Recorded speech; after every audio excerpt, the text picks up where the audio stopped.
대강절 두 번째 주일 말씀인데요. 제목을 한번 예수님 나의 주님인데 우리 한번 고백하고 말씀 시작하면 좋을 것 같아요. 함께 우리 말씀의 제목을 고백해 볼까요? 예수님 나의 주님. 아멘. 나의 주님. 느낌표를 제가 일부러 찍어놨어요. 우리가 예수님과 상관없는 삶을 살아가면 그리스도인이 아니잖아요. 예배 드릴 때만 예수님 나의 주님, 그리고 세상에서는 내가 주인 돼서 사는 우리들의 모습을 보면서 참 회개도 많이 하죠.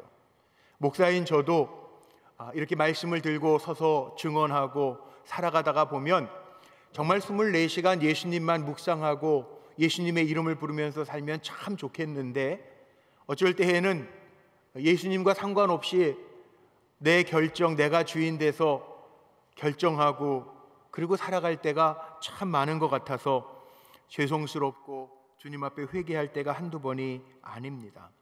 그러나 우리가 지금 말씀으로 고백했던 것처럼 예수님 나의 주님이십니다, 느낌표 찍은 것처럼 우리를 긍휼히 여기시는 그 예수님이 나에게 주님의 역사와 능력과 권세를 주신다라는 것, 우리의 삶 속에 주님이 역사하고 계신다라는 것, 그래서 나는 나의 주님을 늘 고백한다라고 하는 거 잊지 마시고 살아가시기를 주의 이름으로 축복합니다. 복되게 하라라고 하는 이번 금년 한 해를 지나면서요, 제가 모든 말씀을 거기에다 포커스를 두고 나니까 말씀을 읽으면서도 눈에 들어오는 말씀들이 있어요. 오늘 본문의 48절에 마리아가 고백한 것처럼 진짜 복이 뭐냐? 주님이 비천한 우리를, 나를 돌보아 주시는 것이 복인 줄로 믿으시기를 바랍니다. 48절 한번 읽어볼까요? 오늘 앞에 화면에 있습니다. 한번 같이 읽어보죠. 그의 여종의 비천함을 돌보셨습니다. 보라, 이제 후로는 만세에 나를 복이 있다 일컬으리로다. 아멘. 주님이 우리를 돌봐 주시는 것이 복인 줄로 믿습니다. 그래서 저는 교회도, 우리 불꽃교회도 당회를 앞두고 있지만 우리 불꽃교회도 주님이 돌보아 주옵소서 기도합니다. 우리 사랑하는 성도님들의 가정도 주님 돌보아 주옵소서 기도합니다. 우리 성도님들 한 사람 한 사람도 요즘 다시 독감이 유행이고 폐렴도 유행이라고 하지만 기도합니다. 하나님, 우리 성도들 한 사람 한 사람도 주님이 돌보아 주시옵소서. 오늘 본문은 마리아가 하나님을 찬양하고 나를 돌보아 주시는 그 하나님을 간증하는 거예요. 그래서 오늘 말씀의 제목에 보니까 마리아 찬가라고 이렇게 써 있죠. 생각해 보세요. 간증은 누구에게 있는 줄 아세요? 기도하는 사람에게 간증이 있습니다. 누구에게 있다고요? 기도하는 사람에게 간증이 있는 거예요. 기도하지 않고 얻는 거에는 간증이 없어요. 그렇게 되는 줄 알아요. 그런데요, 제가 보니까 기도하는 사람에게는 간증이 있더라고요. 내가 이렇게 놓고 기도했는데, 하나님을 의지했는데 하나님이 하셨다라고 하는 간증과 고백이 있더라고요. 지난 주간에 12월 8일 엊그저께 수능 결과가 나왔죠. 우리 교회에도 31명의 자녀들이 수능을 봤어요. 근데 요즘에는 못 물어보겠어요. 어떻게 됐니? 점수 잘 나왔니? 이렇게 못 물어보겠어요. 저만 그런 게 아니라 우리 속장님들, 인도자님들도, 목사님들도, 제가 교육부에도 전도사님한테 물어보거든요. 어떻게 이번에 아이들 시험 잘 봤대? 그랬더니 목사님 우는 애들이 많아요. 폭망인 것 같아요. 근데요, 제가 그 얘기를 들으면서 머릿속에 떠오르는 사람이 하나 있었어요. 우리 교회 지금은 저 동남아 스리랑카에 가서 일하고 계신 우리 이정원 집사님이라는 분이 계신데, 아버지 학교도 하고 아주 신실한 분이었는데, 이 집사님이요 한 5, 6년 됐어요. 5, 6년. 이 집사님이 딸이 고3이 되니까 일일 기도문을 적어서 담임 목사에게 매일 보내주는 거예요. 매일 아침마다. 여러분 안 놀라시네요? 목사가 집사한테 보낸 게 아니고요, 집사님이 목사님한테 일일 기도문을 매일 보내는 거예요. 매일 365일. 말이 돼요, 안 돼요? 목사가 집사한테 기도문을 보내는 게 아니라 그것도 아빠 집사님, 어머니 집사님도 아니야. 아빠 집사님이 365일 담임 목사에게 목사님 이렇게 기도해 주세요. 그리고 기도문을 주는 거예요. 매일 아침마다 8시 땡 하면 올라와요. 야, 대단한 아빠죠? 그런데 제가 왜 이 이야기를 하냐면 그 이정원 집사님이 마지막 기도문이 뭔지 아세요? 기도가 아니고 간증이었어요. 제가 이 마리아 창가를 보면서 갑자기 그 집사님이 저한테 매일 보내줬던 기도문을 찾아서 봤는데 마지막으로 보낸 기도문에 이렇게 써 있습니다. 제가 그대로 읽어드릴게요. 불가능이 기도로 가능했습니다. 우리 가족의 커다란 성령 체험의 증거가 되었습니다. 하나님의 자녀로 일꾼으로 잘 기르겠습니다. 이게 마지막이에요. 예린이라고 하는 친구인데요, 자기가 가진 실력보다 아빠가 그렇게 365일, 그래서 어떻게 보면 제가 참 창피하잖아요. 집사님이 담임 목사한테 1:1 기도문을 보내주고 목사님 이렇게 기도해 주세요. 웃기잖아요. 근데 정말 기도했는데 그 집사님의 간증을 보면서 이 기도가 기도로 끝난 게 아니라 기도가 뭐로 끝났어요? 간증으로 끝났잖아요. 이게 답 아닙니까? 예수님이 뭘로 끝난 거예요? 나의 주님 되심으로 고백하고 끝나잖아요. 저는 갑자기 그 생각이 나더라고요. 그래서 제 일부러 전화기에 카톡을 찾아보면서 그 집사님 생각이 나서 여러분들에게 보고 드린 거예요. 오늘 말씀의 제목이 예수님인데 나의 주님이라고요. 성경에 쓰여 있는 예수님이 아니라 나의 주님, 그리고 느낌표라고요. 전 우리 성도님들이 오늘 주님 앞에 나와서 예배드리지만 그 주님이 나와 상관이 없는 주님이 아니라 나의 주님 되는 역사가 있으시기를 주의 이름으로 축복합니다. 신앙은 그거예요.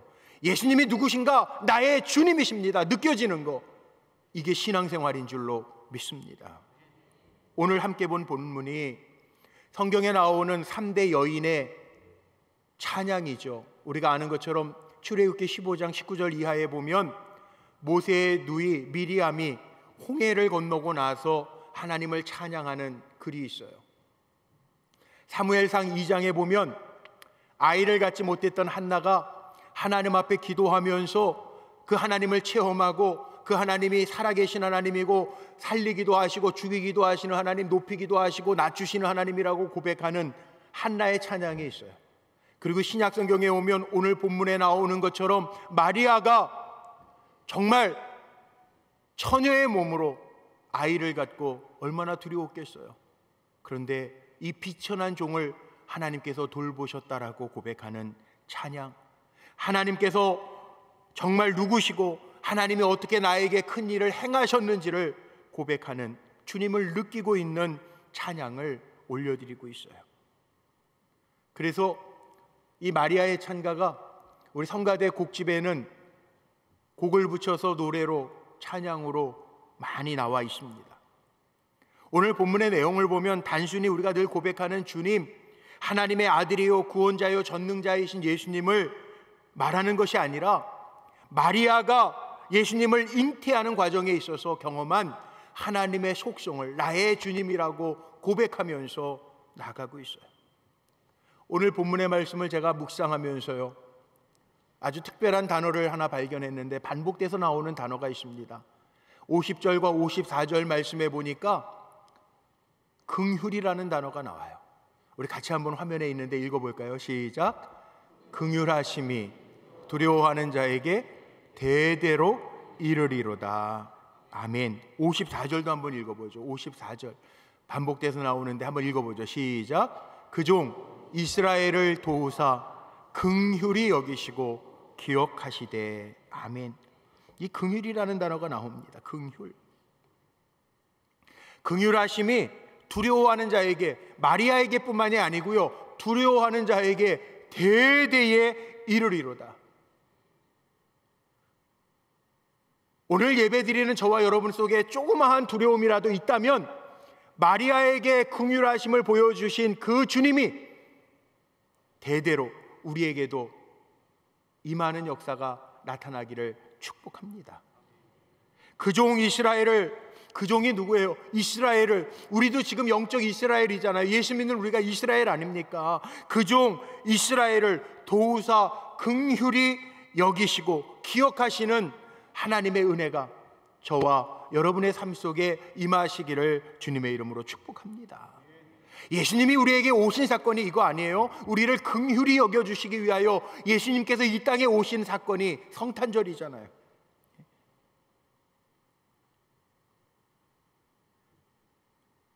복음 중에 복음이 요한복음 3장 16절이라고 이야기해요. 아마 이 말씀은 웬만한 교회를 좀 다니신 분들은 다 외우셨을 거예요. 그래도 한번 우리 같이 한번 고백하면서 읽어보죠. 복음 중에 복음, 요한복음 3장 16절.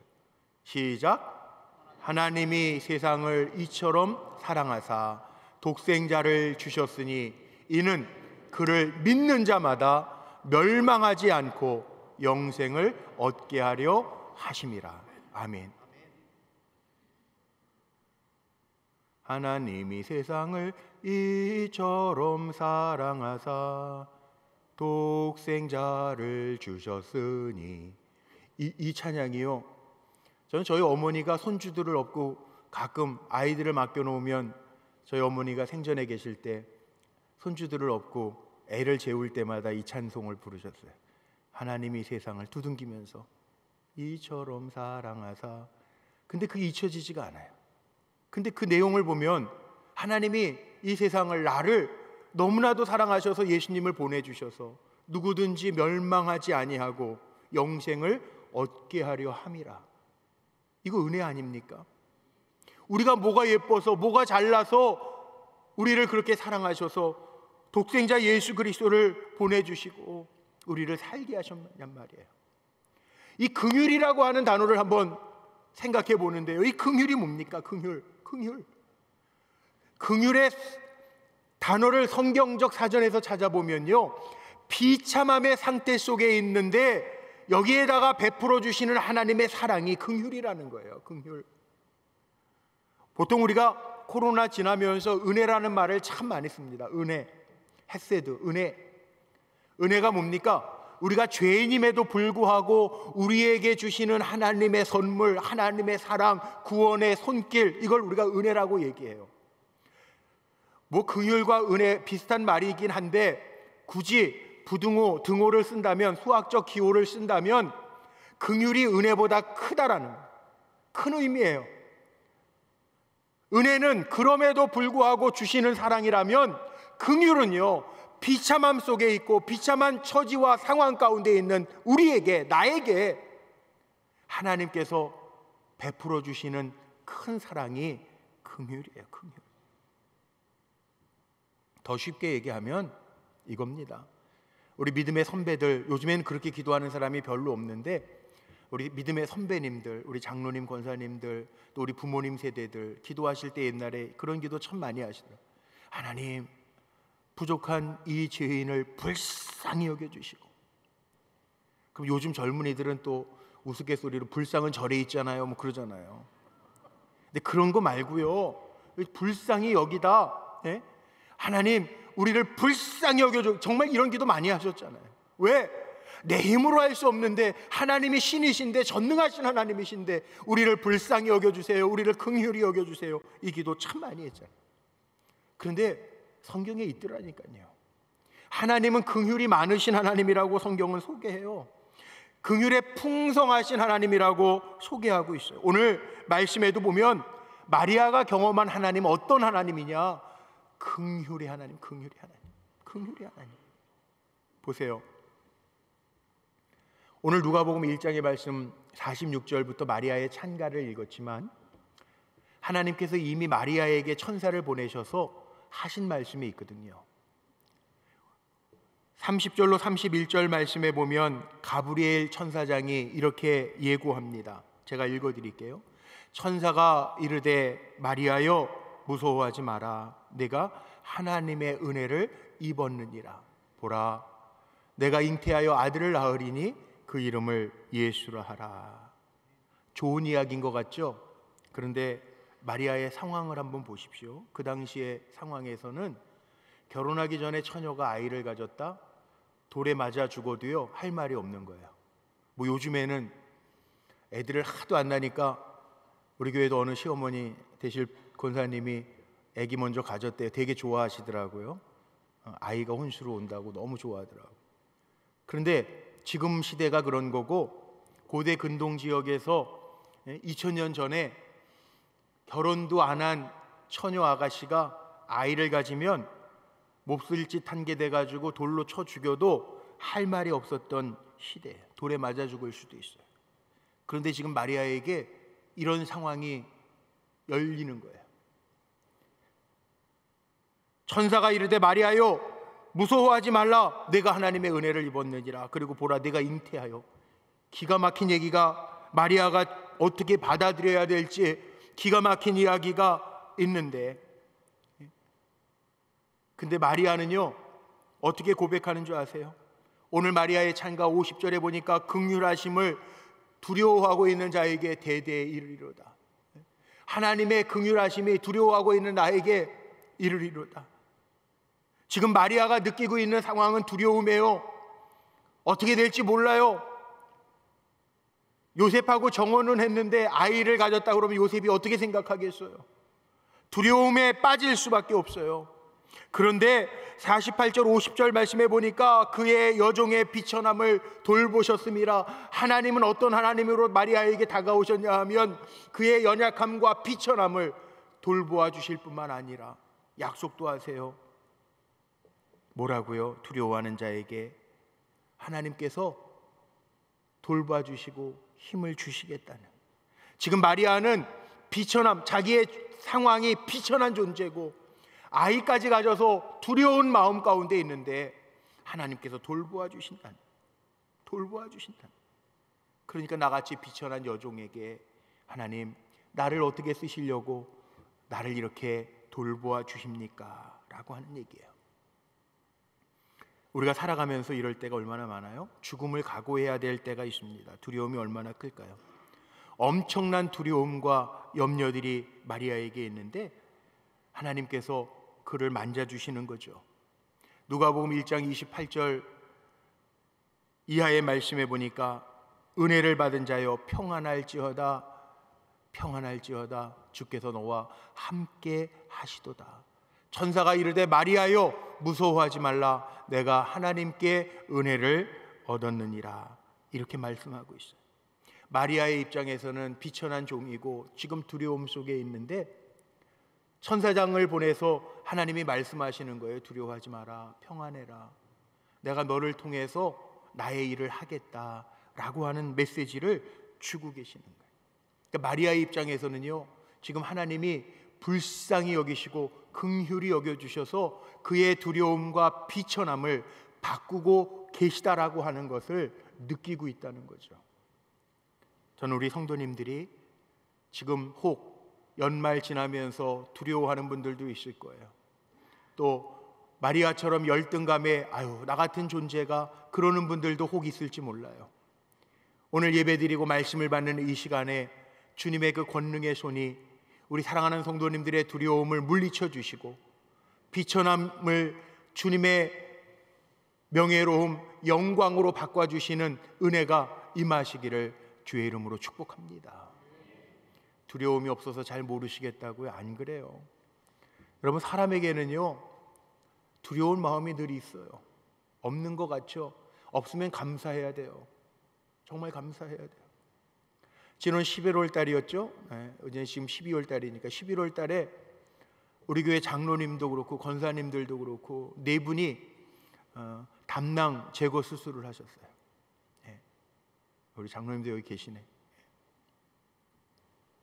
사람이요 건강할 때는 두렵죠. 뭐든지 할 수 있을 것 같죠. 근데 병원에서 의사 선생님이 갸우뚱 하면서 조금 이상한데 우리 조직 검사를 좀 해봅시다 이러면은 두려울까요? 안 두려울까요? 뭐 우리 찬송한 것처럼 뭐 어떤 일이든 감사함으로 그럼 두렵지 않아요? 그거 아니에요. 사람은요 두려움이 있어요. 우리 장로님도 그렇고 권사님들도 네 분이 수술했거든요. 11월 달 한 달 동안에 담낭 제거 수술 받은 성가대에도 권사님 한 분 계시고 우리 장로님도 계시고 일부 예배 때 오셨던 권사님도 계시고, 링 목사님 사모님도 담낭 제거했고, 영어 목사님. 근데요, 생각해 보세요. 똑같아요. 기도받으러 오신 권사님, 장로님들도 저한테 와서 기도받으면서요, 의사 선생님이 조직검사 한번 해보자고. 그러니까 수술하기 전에 조직검사 하자니까 두려워요. 이게 인간이에요. 그때 제가 아유, 장로님 괜찮을 거예요. 권사님 괜찮아요. 하나님 지켜주시는데 이상 없어요. 그냥 담낭 제거 수술, 요즘은 수술 측에 들어가지도 않으니까 걱정하지 마세요. 그리고 기도를 해드렸는데, 장로님도 오늘 2주 만에 오셨는데 그러잖아요. 안도의 한숨을 쉬는, 물론 이제 뭐 소화도 잘 안 되시고 그래서 살도 좀 빠지시는 권사님도 계시고 그래요. 근데 이 두려움이 다 있더라고요. 여러분 두려움 없는 것 같지만 이 두려움 없이 사는 것도 감사해야 되는데, 우리가 조금만 누가 옆에서 겁을 주거나 의사 선생님이 갸우뚱갸우뚱만 해도요, 밥맛이 싹 사라지는 게 우리의 모습이에요. 이게 인간이에요. 그래서 성경은요, 제가 참 성경을 읽으면서 왜 하나님을 이런 모습 저런 모습으로 표현해 놓으셨을까? 하나님의 이름의 표현이 창세기에도 나오고 출애굽기에도 나오고, 우리 모세오경이라고 그러죠. 신명기, 레위기, 민수기에 이렇게 많이 나와요. 하나님의 이름이 우리가 잘 아는 것처럼 뭐 엘로힘, 전능하신 하나님, 엘샤다이, 풍성하신 하나님, 에베네셀의 하나님, 지금까지 도와주신 하나님, 여호와 삼마, 여기 계신 하나님, 여호와 라파, 치료하신 하나님. 이게 다 성경에 나오는 이유가 있어요. 왜? 우리가 늘 두려움 속에 사니까 주님의 이름 부르라는 거죠. 우리가 열등감과 두려움 속에 빠져 있으니까 주님의 이름 부르라는 거죠. 제가 또 이름 하나 알려드릴게요. 오늘 긍휼의 하나님, 마리아가 경험한 긍휼의 하나님, 엘라훔, 한번 따라해 볼까요? 엘라훔. 긍휼의 하나님이에요. 긍휼의 하나님, 우리를 불쌍히 여겨주신 하나님이에요. 여러분 두려움 속에 있거나 비천함 속에 있는 성도님들 염려하지 마세요. 엘라훔, 하나님, 우리를 긍휼히 여기신 하나님이 우리에게 힘주실 줄로 믿습니다. 그래서 주님의 이름을 부르는 자는 구원을 얻으리로다 찬송하는 거예요. 저하고 여러분이 그런 일들을 안 만났으면 좋겠지만 열등감에 빠질 때도 있고 비천함에 빠질 때도 있는데, 엘라훔, 우리를 긍휼히 여기시는 하나님을 찾을 때 그 하나님의 손길과 능력이 우리에게 임할 줄로 믿습니다. 마리아가 그거 고백하는, 그래 내가 비천한데 예루살렘도 아니고 사람들이 저 시골이야 그러는 나사렛에 결혼도 하지 아니한 한 처녀의 몸인데, 내가 비천한 여종인데 하나님이 긍휼히 여겨주셨습니다. 그 고백하는, 오늘 성탄절을 기대하면서 대강절 두 번째 초를 붙이고 예배드리는 저에게도 주님은 누구신가? 주님은 나를 긍휼히 여겨주시는 엘라훔의 하나님, 내가 고백하는 나의 주님으로 고백하고 달려가시기를 주의 이름으로 축복합니다. 여전히 우리 자녀들을 위한 입시의 문제도 있고 취업의 문제도 있어요. 진급의 문제도 있어요. 지난 주간에 어느 권사님 만났는데 요즘에요, 대기업들도요, 총수들이 너무 나이들이 어려져가지고 그 권사님이 그러시더라고요. 50대 초반이면 임원은 다 옷 벗어야 되는데 총수가 너무 나이가 어려져서. 그래서 임원은 임시 직원의 약자가 임원입니다, 목사님. 그래서 가늘고 길게 가려면 임원 안 되는 게 좋습니다, 이러시더라고요. 이해가 돼요. 그러나 하나님께서 엘라훔, 하나님의 이름을 부르는 우리 성도님들의 인생조차를 책임져 주실 줄로 믿습니다. 건강, 그렇죠. 건강이 제일 두려워요. 나 이거 괜찮은가? 심장이 조금만 뛰어도 나 심장 괜찮은가? 머리에 통증이 와고 어지러움증이 있어도 나 괜찮은가? 걱정스럽죠. 엘라훔, 우리를 불쌍히 여기신 하나님이 우리 성도님들의 약함을 담당해 주실 줄로 믿습니다. 나만 가지고 있는, 내가 붙들고 있는 외로움이 뭡니까? 두려움이 도대체 뭡니까? 오늘 마리아에게 찾아오셔서 마리아가 고백하고 있는 나의 주님은 긍휼히 여기시는 주님이에요. 내가 은혜 받은 자라고 하는 거 기억했으면 좋겠어요. 하나님의 은혜가 지금도 여러분에게 있다라고 하는 것을 기억하며 살아가시기를 주의 이름으로 축복합니다. 더 나아가서는요, 오늘 본문에 보니까 이스라엘 속에도 하나님이 긍휼을 베푸신다잖아요. 이스라엘 속에도 하나님의 긍휼이 있대. 이스라엘이라고 하는 거는 그 당시에 이스라엘은 로마의 속국입니다. 오늘식으로 얘기하면 우리나라가 일본 식민지 살았던 것처럼 로마의 노예로 살고 있습니다. 그런데 하나님께서 마리아에게 뭐라고 약속하셨냐 하면 민족의 소망 메시아를 약속하신 거예요. 마리아가 한 생명을 잉태했는데 그는 메시아, 이스라엘 민족의 소망이라고 말씀하고 계십니다. 이스라엘 민족을 회복시켜 주시겠다라고 하는 하나님의 약속이에요. 우리나라도 마찬가지인 것 같아요.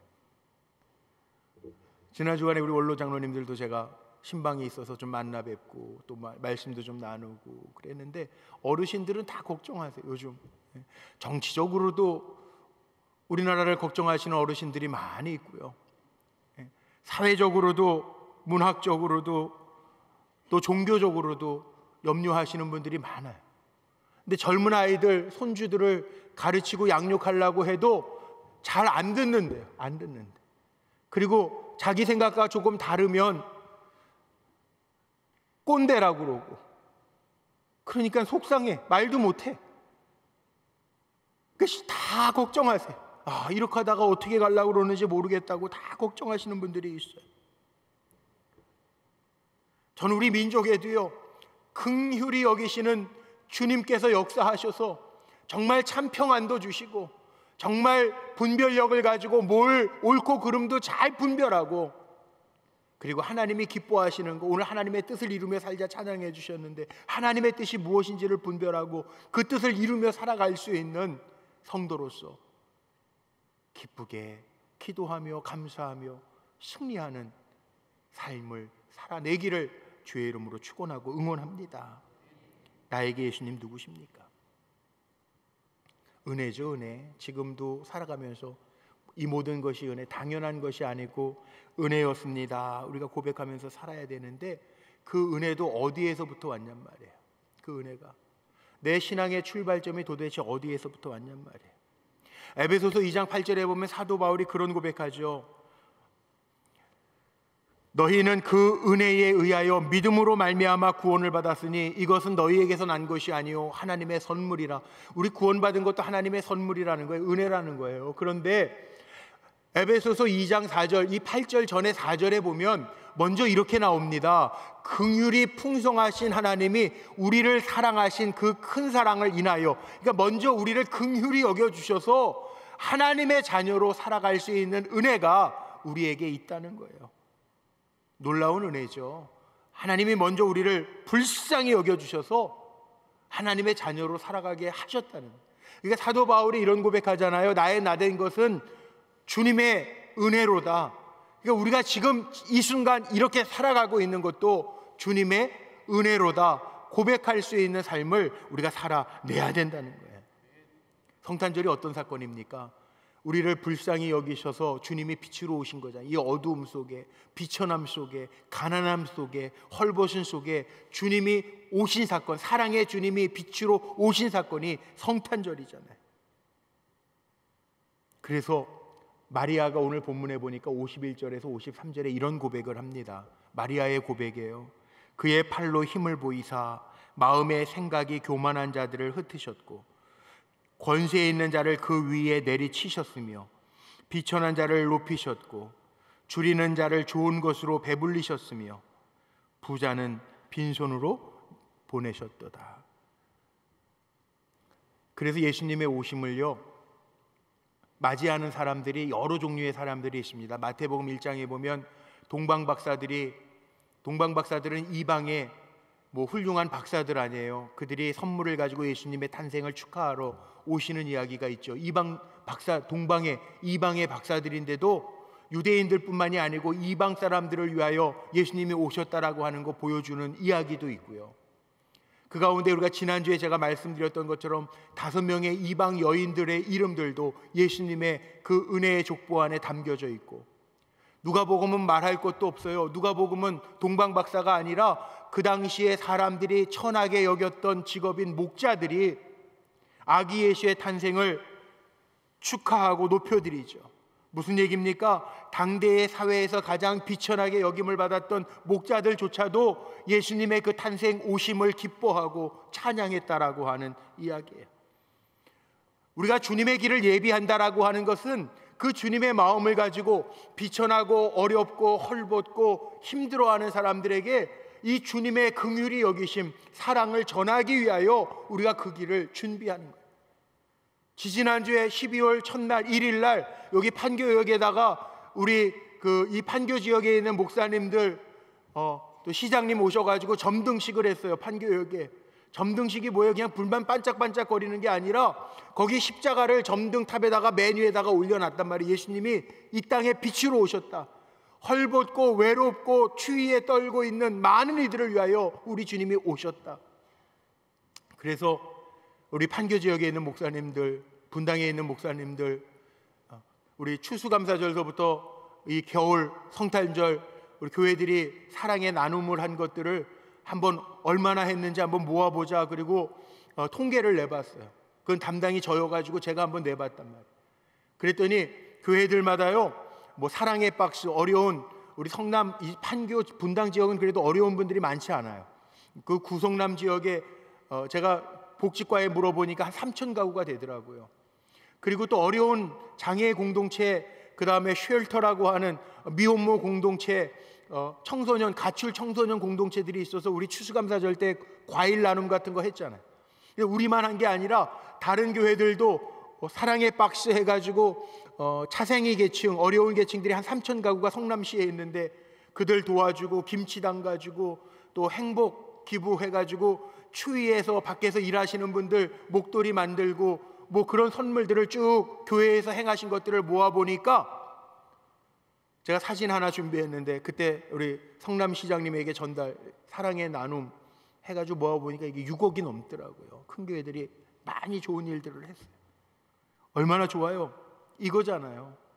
주님이 이 땅에 빛으로 오셨다는 거, 긍휼의 마음을 가지고 우리가 주님의 그 긍휼히 여기는 마음으로 사랑을 나눌 수 있는 거, 이게 주님의 마음으로 우리도 이 성탄을 준비하는 모습 아니겠습니까?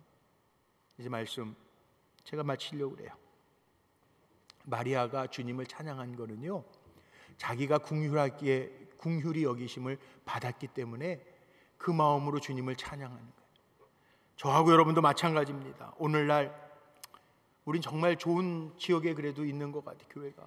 그러나 그렇다고 내가 배부르고 등 따뜻하다고 몰라라가 아니라 우리 마음에도요, 물론 주님 나를 긍휼히 여겨 주옵소서 기도해야 되겠지만, 나를 긍휼히 여겨 주옵소서 기도하면서 또다시 긍휼히 여김을 받아야 될 사람들에게 주님의 마음을 가지고 긍휼히 여길 수 있는 삶의 모습이 저하고 여러분에게 있을 때 하나님의 긍휼히 여겨 주시는 은혜, 더 큰 은혜가 우리에게 임할 줄로 믿습니다. 올 성탄절을 그렇게 준비하고 기다리며 맞이하는 저와 여러분 모두가 되시기를 주님의 이름으로 축복합니다. 기도하시겠습니다.